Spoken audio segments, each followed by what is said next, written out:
যে কথা বলার জন্য আপনাদের সাথে আসলে যুক্ত হইলাম। আপনারা জানেন গত 2 বছর আগে, প্রায় 2 বছর আগে আমাদের সাবেক প্রধানমন্ত্রী যেভাবে হোক দেশ থেকে চলে গেছেন। দেশের মানুষকে একা রেখে বা বাধ্য হয়ে হোক বা তার নিরাপত্তার কারণে হোক চলে গেছেন। তারপর আমরা দেখছি দেশের পরিস্থিতি, দেশ কোন জায়গায় গিয়ে দাঁড়িয়েছে। যারা বিশেষ করে যারা দেশের বাইরে আছেন তারা ভালো করে বুঝতে পারেন বিষয়গুলা, ভালো করে টের পাইতেছেন। কেননা আপনি দেখেন, আপনি একটা এম্বাসিতে যাবেন আপনার সাধারণ একটা পাসপোর্টের জন্য, ওখানে এম্বাসিতে যাইলে দেখা গেছে লোক নাই, বলতেছে যে লোক ছুটিতে আসে, পর্যাপ্ত পরিমাণ লোক নাই। অর্থাৎ আপনি পৃথিবীর যে প্রান্তে থাকেন আপনি এতিমের মতো পড়ে থাকতে হইতেছে। বাংলাদেশ থেকে একটা পাসপোর্ট নিয়ে আসছেন বাংলাদেশের নাগরিকত্ব নিয়ে, কিন্তু গত 2 বছর পর্যন্ত কোনো বিদেশের কোনো লোক বা যারা প্রবাসে থাকে, ব্যবসা বাণিজ্য করে, যারা দেশের বাইরে থাকে, তাদের অর্থাৎ গার্জিয়ান বলতে কেউ নাই।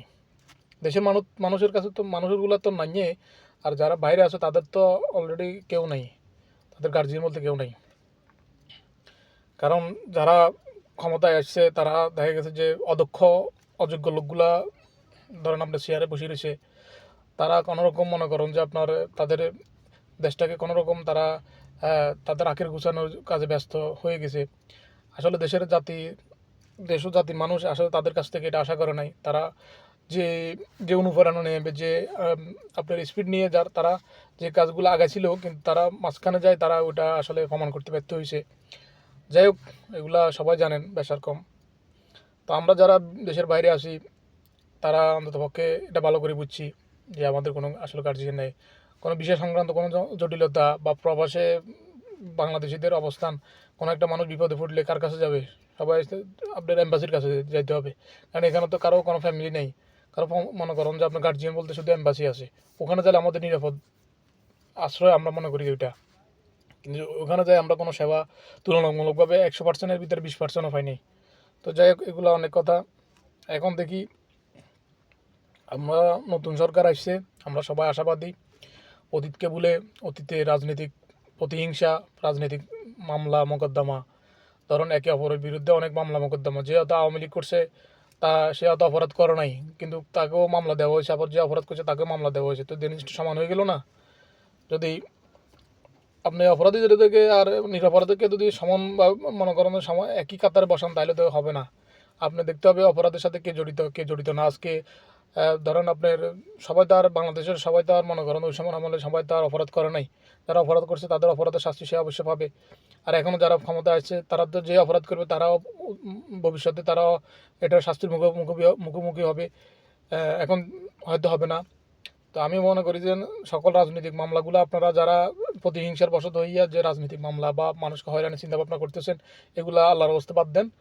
আম, কারণ এখন রমজান মাস চলতেছে, এটার উসুলায় আপনার আর নতুন বছর, নতুন আপনার 2026 সাল, আমার নতুন সরকার, সব কিছু নতুনভাবে শুরু করেন। প্রতিহিংসা রাখিয়েন না। আর অন্যায়ভাবে কারোর বিরুদ্ধে যদি কেউ মামলা দিয়ে রাখেন সে নিরপরাধ, তাহলে মামলাগুলো উঠে নেন দয়া করি। আর দয়া করে নতুনভাবে কোনো লোকের উপর আপনারা হিংসাত্মকভাবে আক্রমণের চেষ্টা করবেন না। কেননা হিংসা ভালো কিছু বয়ে আনে না। আর বিএনপি বলেন, আপনার জামাত বলেন, যে বলেন আওয়ামী লীগ বলেন, যে বলেন যে কোনো দল, সেই জীবনে কোনো ক্ষমতা থাকবে না। ওটা আপনাকে বলে দিলে চলবে না। সবাইকে এটা মনে রাখতে হবে। কারণ আপনি দেখেন সব কিছুর একটা শেষ আছে। এরকম সবাই মনে করেন যে জোর করিয়া, শেখ হাসিনা জোর করিয়া হোক, যাই যে হোক, সে অনেক বছর দেশ চালাইছে। তারপরে আপনি জোর করিয়া হলেও অনেক বছর চালাতে পারবেন, সমস্যা নেই। কিন্তু তারপরে এক সময় না এক সময় মানুষ এগুলো বুঝে যাবে। তো আমি মনে করি যে অতীত থেকে শিক্ষা নিয়ে আপনাদের যে যারা রাজনীতি করেন বা বিভিন্ন সাংগঠনিক সামাজিক সাংগঠনিক যে কাজের সাথে জড়িত, যাদের আপনার ক্ষমতা আছে এগুলো অ্যাভয়েড করার, আপনারা আপনাদের নিম্নবর্তী যে লোকগুলো আছে তাদেরকে একটু কন্ট্রোল করেন। আর আমি মনে করি সবাই বিষয়গুলো বুঝছেন। আর এগুলা দয়া করে এগুলা করার দরকার নাই।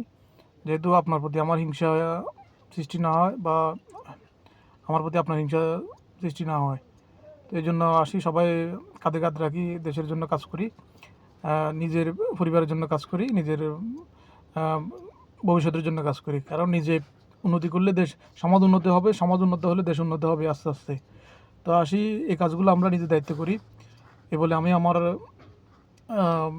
বক্তব্য এখানে শেষ করলাম। তো সবাই ভালো থাকবেন, সুস্থ থাকবেন, আমার জন্য দোয়া করবেন। ওকে।